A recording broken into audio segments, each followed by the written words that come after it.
Florence, in the final decades of the 15th century, was a city pulsing with brilliance, wealth, and intrigue. Among its narrow stone streets and candle-lit studios worked a man who seemed to belong to no single age. His name was Leonardo da Vinci, but to many of his contemporaries, he was simply the master. He painted, he sculpted, he studied the body, he drew flying machines with wings like birds and vessels that resembled modern submarines. To the casual observer, Leonardo's genius was a gift of nature, but as centuries passed, some began to wonder if his brilliance carried an otherworldly source. Could his notebooks, filled with sketches centuries ahead of his time, be fragments of knowledge whispered into his mind from somewhere beyond the earth? In a dimly lit room cluttered with scrolls and parchments, Leonardo sat alone at his worktable. A single candle burned low, casting shadows that danced along the walls. His hand moved steadily, yet feverishly, across the page. His writing flowed backward, mirrored, as though meant to be deciphered only by those with the patience to unravel his code. On one page, he sketched a curious device, rotors spinning above a central column, a corkscrew of cloth designed to lift into the air. It looked uncannily like the helicopter that would not be realized until 400 years later. Beside it, he drew a tank-like machine with angled armor, designed to move across a battlefield with devastating effect. To a man of the 15th century, these were fantasies. To a modern viewer, they were premonitions of the future. His contemporaries marveled at his genius but could not understand it. How could one man grasp so many disciplines? Painting, anatomy, mechanics, architecture, hydrodynamics, astronomy, with equal brilliance. Many dismissed him as a restless eccentric, a dreamer who scattered his thoughts across 1,000 unfinished projects. Yet in his scattered visions lay designs that would one day become reality. To those who look back now, the question remains, how did he conceive of machines and principles that belonged not to his century, but to ours? Some believe the answer lies in his relentless observation of nature. Leonardo studied the flight of birds for hours, watching the subtle twist of feathers as wings caught the wind. He dissected cadavers, mapping the intricate machinery of muscles, tendons, and bones. His eye was unrelenting, his sketches exact. Perhaps, they say, it was his unquenchable curiosity that gave him the power to see what others could not. But others suggest there may have been more, an infusion of knowledge, a spark planted in his mind by forces outside of human history. Ancient astronaut theorists argue that throughout human civilization, moments of extraordinary genius often coincide with unexplained leaps in knowledge, as though humanity had been nudged forward by an unseen hand. As Leonardo dipped his quill into ink, his mind seemed to race faster than he could record. He imagined vast machines that would conquer the skies, vessels that would glide through the depths of the sea, weapons that could turn armies into dust. He scribbled diagrams of mechanical men, armored knights powered by hidden gears. He mapped rivers, canals, and fortifications as though he could see the world not only as it was, but as it might one day become. To a modern observer, it is as though Leonardo's mind existed partly in the Renaissance and partly in centuries yet unborn. Late into the night, as Florence slept, Leonardo's studio remained alive with ideas. The flicker of candlelight illuminated notebooks piled high, each page filled with sketches and cryptic notes. Some spoke of inventions, others hinted at questions of the cosmos. On one page, he drew strange celestial patterns, circles intersecting with lines that resembled star maps more than scientific diagrams. Could these be the musings of an artist fascinated by the heavens? Or could they be attempts to record something he felt but could not fully understand, a connection to realms beyond the earth? Centuries later, when scholars pored over these notebooks, many were astounded. The level of sophistication was beyond anything his contemporaries could have imagined. Yet certain diagrams, when examined closely, seemed to echo shapes and structures found in modern aerospace engineering. Some engineers who reconstructed his designs discovered they were not simply fantasies. The mathematics was sound, the principles accurate, though the materials of the Renaissance were not advanced enough to bring them to life. If Leonardo's mind had been given even the tools of the 19th century, some speculate, his inventions might have transformed the world centuries before their time. Theories abound as to how he could have possessed such vision. Some claim he was simply a man centuries ahead of his time, gifted with an intelligence that defied ordinary limits. Others whisper that he may have had access to hidden texts, secret manuscripts passed down from ancient civilizations that themselves had once been touched by knowledge beyond Earth. Ancient aliens theorists go further still, suggesting that Leonardo was not merely an observer of nature, but perhaps a conduit, someone who received knowledge, whether through visions, dreams, or encounters, from beings whose intelligence was far greater than human. There are stories, though unverified, that Leonardo would retreat into isolation for days, returning with sketches of machines no one had ever seen. His patrons were baffled by his constant diversions, his refusal to complete commissions on time, his endless distractions. What could drive such a restless mind? Was he haunted by ideas that pressed into his consciousness, demanding to be recorded before they faded? Was he trying to translate glimpses of a future not yet realized, fragments of knowledge given to him without explanation? In his lifetime, Leonardo was admired, envied, and sometimes dismissed as a man too curious for his own good. But centuries later, his genius continues to puzzle and inspire. His notebooks remain among the most extraordinary records of human thought ever produced, brimming with machines, visions, and mysteries. To some, they are the testament of the ultimate Renaissance man, a genius born of human brilliance. To others, they may be evidence of something more, that Leonardo da Vinci, the man who painted the Mona Lisa and designed machines of the future, may have been touched by forces that lie beyond our world. And so the candle burns in that Florentine workshop, the ink stains his fingers, the pages fill with visions that will not be understood for centuries. A man writes feverishly, his mind bridging the gap between the 15th century and the 21st.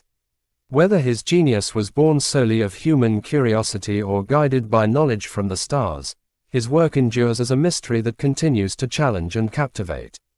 And perhaps, within those coded lines of mirrored script, he left behind more than inventions and art. Perhaps he left fragments of a story still unfolding, one that connects the mind of a Renaissance genius to the mysteries of the cosmos.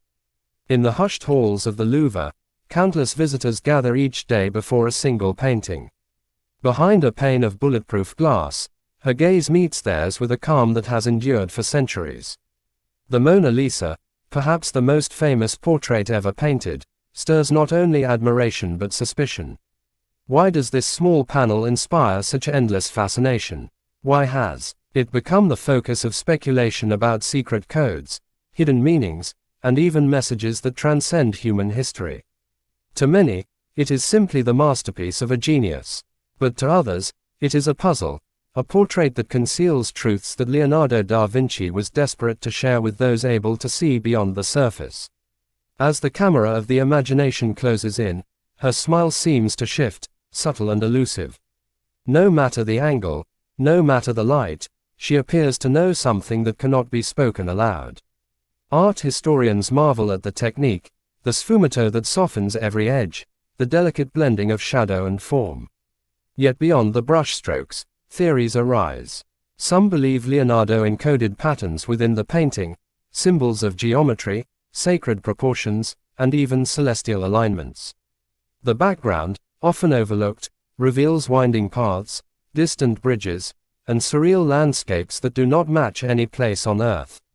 Could Leonardo have designed this not merely as a portrait of a woman, but as a map, a guide pointing to knowledge hidden in plain sight? Scholars have studied the Mona Lisa under infrared and ultraviolet scans. They have uncovered layers of adjustments, alterations that suggest Leonardo refined his vision not for realism but for something more elusive. At times, faint marks and shapes seem to appear, only to vanish upon closer inspection. Some claim letters are hidden in her eyes, initials that could correspond to secret patrons or coded messages. Others insist that ratios embedded within the dimensions of the painting mirror the proportions of the Great Pyramid of Giza or align with astronomical calculations. Was Leonardo weaving ancient wisdom into his art, embedding messages that might endure where words would fail? The Mona Lisa is not alone in inspiring such speculation. The Last Supper, painted on the refectory wall of a Milanese convent, has long been regarded as a masterpiece of religious art. Yet here too, questions abound.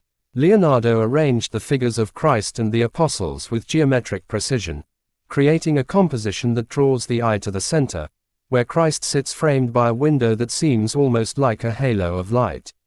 But some believe the arrangement hides mathematical codes, the figures forming patterns that mirror constellations in the night sky. Could the painting, ostensibly a depiction of a biblical meal, actually be a celestial chart, a map connecting heaven and earth? Others point to the empty space beside Christ, where tradition expected to find a chalice or symbols of the Eucharist. Instead, Leonardo leaves a void, a silence that demands interpretation. Some theorists argue that this absence was deliberate, a way of signaling that the true story lies not in the surface narrative but in what is withheld. If he could not openly share what he knew, perhaps he hid it in plain sight, trusting that only the observant would decipher his clues.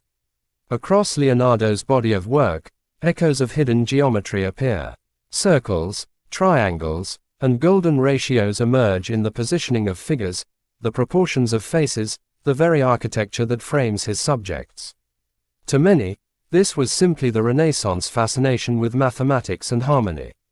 But to some, it suggests a deeper layer, a belief that the universe itself is ordered by codes, and that by embedding these codes into art, one could bridge the human and the divine. If Leonardo had encountered knowledge beyond his time, if he had glimpsed truths that were ancient or even extraterrestrial, then his art could have been the perfect vessel to conceal it. Paintings would survive where manuscripts might be lost, admired for beauty while their secrets endured. Standing before the Mona Lisa, one feels a sense of quiet unease. It is not merely her beauty but her silence that captivates. She seems to hold a secret, something timeless, something meant not for her own century but for those to come.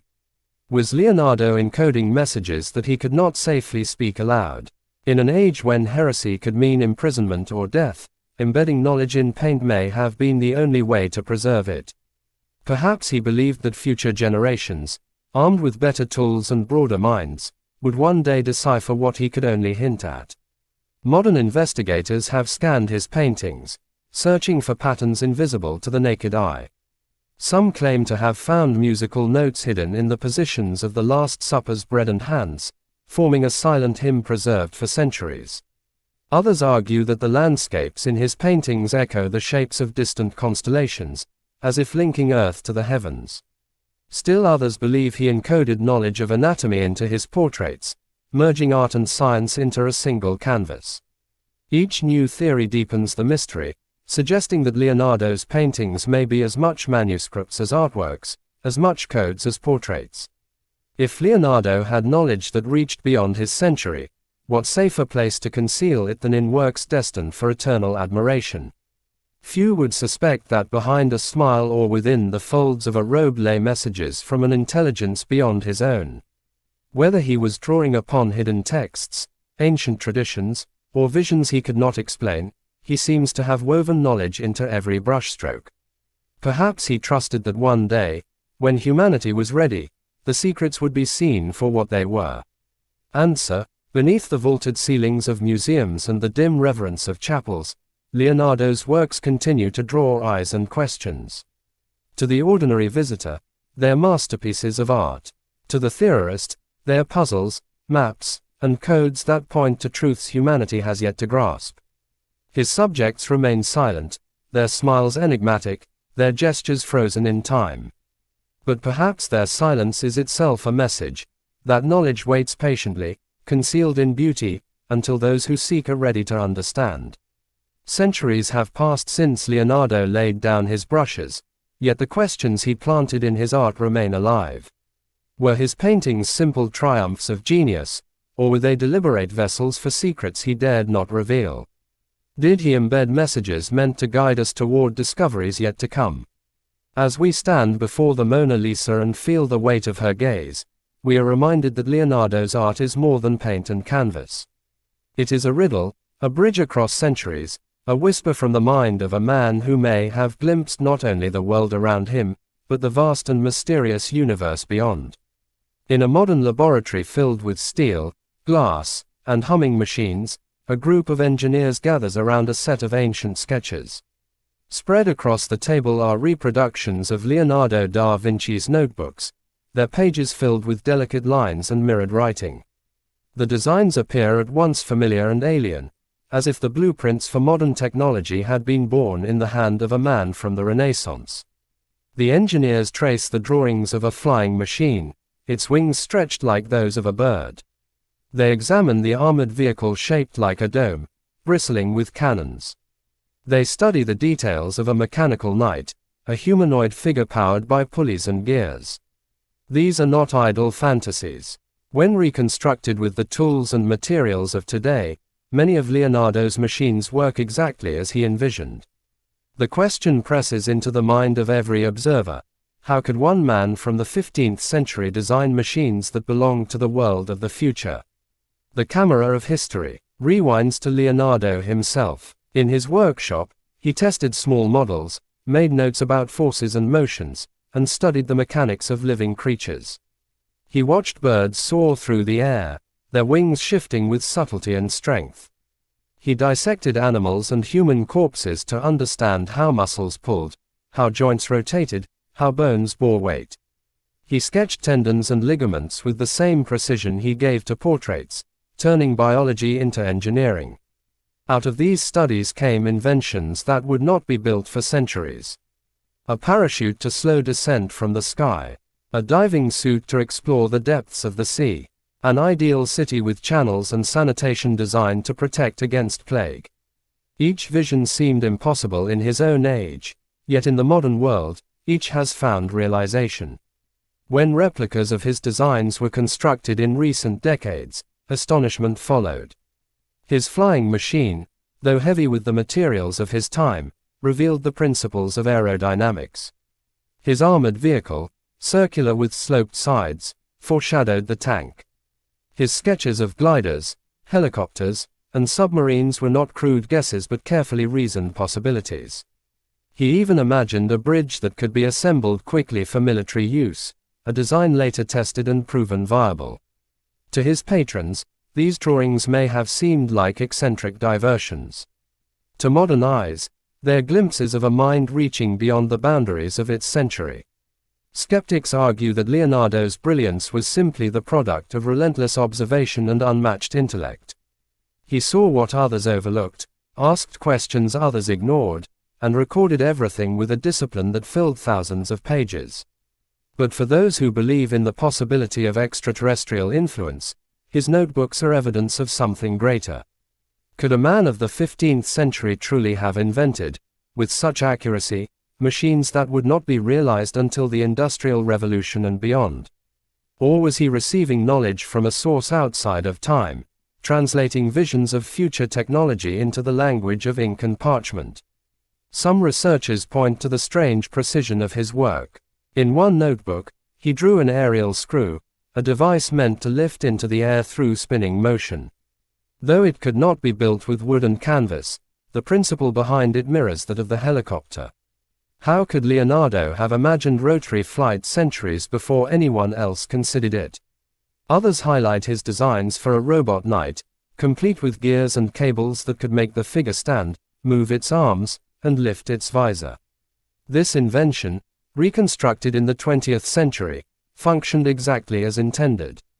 It was the first humanoid automaton, a glimpse of robotics long before machines could power themselves. To those who believe, this is more than genius. It is as if Leonardo was trying to replicate technologies he had glimpsed, devices he had perhaps seen in visions or dreams not born of ordinary imagination.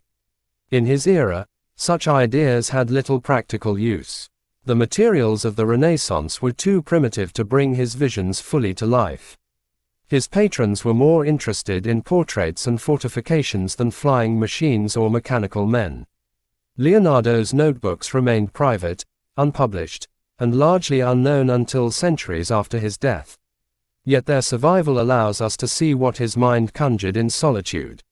Each page reads like a letter to the future, as though he knew his designs could not be realized in his lifetime but trusted that someday they would be understood. Modern engineers who build his machines speak of awe when they watch his glider catch the air, when they see his bridge hold firm under weight. When they observe his robot knight clank into motion, they feel as though they're stepping into a time machine. It is as if Leonardo's hand reached across 5 centuries to shake theirs, his ideas proving themselves not as fantasy but as prophecy. His brilliance challenges the very idea of human progress. If one man could see so far ahead, what does that say about the limits of imagination? And if he was helped, if knowledge was given to him by a force outside human history, what does that mean for the story of civilization? The scene shifts from workshop to battlefield, from notebook to laboratory. Leonardo's tank, drawn in ink, is reconstructed in steel and wood. It moves across the ground with the same principle that would dominate warfare in the 20th century. His submarine sketch, once a curiosity, foreshadows modern vessels that patrol the oceans. His parachute, tested in recent years, carried men safely from great heights. With every successful test, the mystery deepens. Was he centuries ahead by sheer genius, or was he glimpsing a future that had already unfolded elsewhere, perhaps far beyond Earth? Theories multiply. Some suggest Leonardo had access to ancient texts, remnants of civilizations like Atlantis, said to have been destroyed but remembered in fragments of knowledge. Others suggest that his visions came in dreams, vivid encounters with machines and possibilities no one else had ever seen. Ancient astronaut theorists propose that he may have witnessed or been told of technologies from visitors not of this world, and that his restless mind tried to capture them on paper as best it could. Whatever the source, the evidence is undeniable. Leonardo da Vinci conceived of machines that foreshadowed the modern age with astonishing accuracy. Answer: in laboratories and museums, his notebooks continue to inspire awe. Engineers reconstruct his visions, historians debate his sources, and dreamers wonder what else might be hidden in the thousands of pages he left behind. His inventions are no longer just drawings. They are realities, built and tested, proving that his genius was not confined to imagination. Whether born of human intellect or influenced by forces beyond, Leonardo's designs stand as monuments to a mind that refused to accept the limits of its time. The candlelight of his workshop has long since faded, but the machines he drew still come to life in the modern world.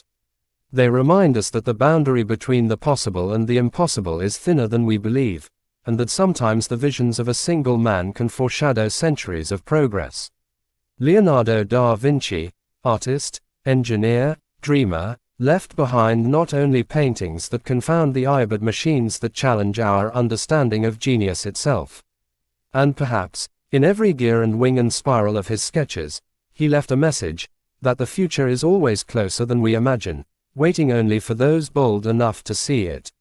Night falls over Florence, and the stars awaken one by one above the city that gave birth to the Renaissance. In those same skies that guided sailors and mystics, Leonardo da Vinci often turned his gaze. Though remembered as an artist and inventor, he was also a man deeply drawn to the heavens. In his notebooks, scattered among sketches of machines and human anatomy, are strange diagrams of planets, celestial bodies, and cosmic patterns.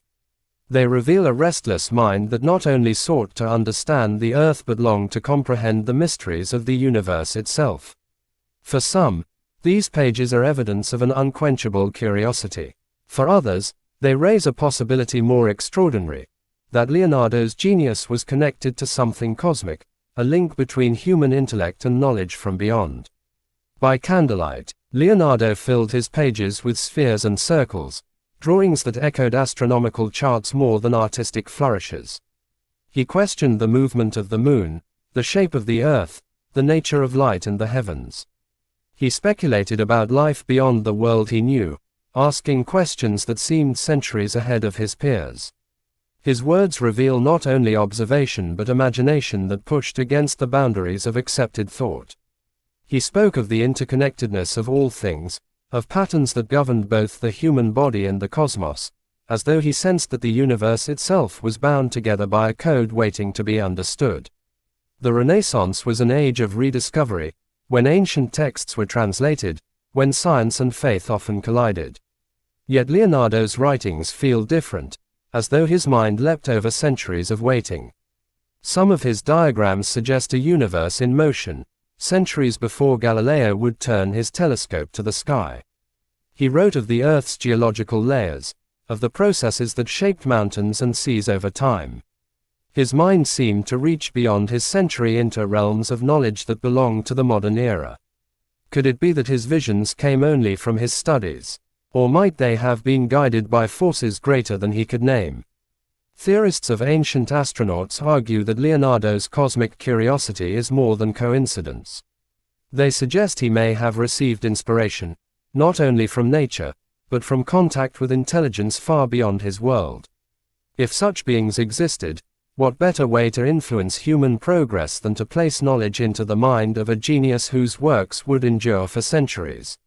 In this view, Leonardo becomes not merely a Renaissance man but a messenger, bridging the gap between human potential and cosmic truth.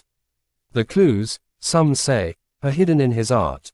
The backgrounds of his paintings, with their surreal landscapes and winding rivers, do not correspond to any earthly geography. Could they represent visions of other worlds, glimpses of landscapes beyond Earth? In The Last Supper, the arrangement of figures has been compared to constellations, the placement of hands and loaves forming patterns that resemble star maps.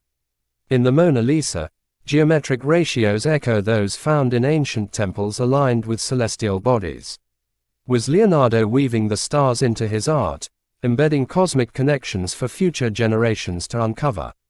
Others point to his fascination with flight, his relentless attempts to mimic the wings of birds and the movement of air. Was he merely inspired by nature, or did he dream of reaching the skies because he sensed that the heavens held more than distant lights? His aerial screw, his gliders, his sketches of parachutes all speak of a man determined to break free from Earth's bounds. The dream of flight consumed him, a dream that humanity would not achieve until centuries later. Perhaps he yearned for the skies not only out of curiosity but out of memory, as though some part of him knew that beyond the clouds lay something greater, something he longed to return to. In modern times, scientists and engineers still marvel at his insights. Astronomers who study his sketches note that some reflect an understanding of optics and celestial motion ahead of his era. Geologists see in his notes the seeds of modern Earth science. Biologists recognize in his dissections an early grasp of systems that would not be mapped fully until centuries later. Again and again, his mind seemed to skip over generations of waiting, arriving at truths too soon for his world to understand. It is this leap, this uncanny anticipation of knowledge, that fuels the belief that Leonardo was not working alone, that perhaps he was part of a larger story. Stretching across time and space, the thought lingers, what if his notebooks, filled with mirrored writing and coded diagrams, are more than studies? What if they are fragments of communication, records of knowledge passed to him in a way he could barely comprehend? Some of his diagrams are so unusual, so unlike anything his contemporaries could conceive, that they seem to belong to another world. Could they be attempts to record visions of technology or cosmic truths glimpsed in dreams or altered states? Did Leonardo himself wonder at the source of his ideas, sensing that they came from a place beyond ordinary imagination? The candle burns low, and Leonardo continues to write, his quill scratching across the page. He does not know how history will remember him. He does not know that centuries later, his works will inspire not only admiration but questions of cosmic connection. He is driven only by the need to capture what his mind shows him, to record the images and concepts before they fade. In his silence, in his mirrored script, he may have been hiding more than thoughts.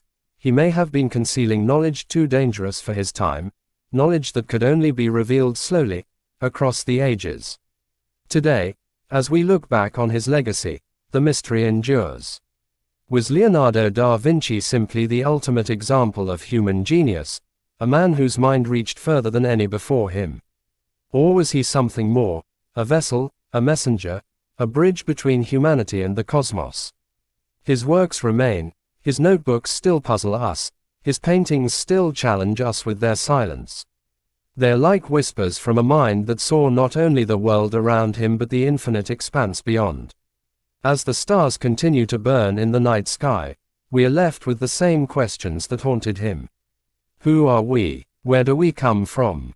And are we alone in the universe? Leonardo da Vinci may not have answered these questions, but in his art, his machines, and his cosmic musings, he may have given us something just as valuable, a reminder that the universe is filled with mysteries, and that perhaps, just perhaps, the answers are closer than we imagine, waiting for us to see them through his eyes.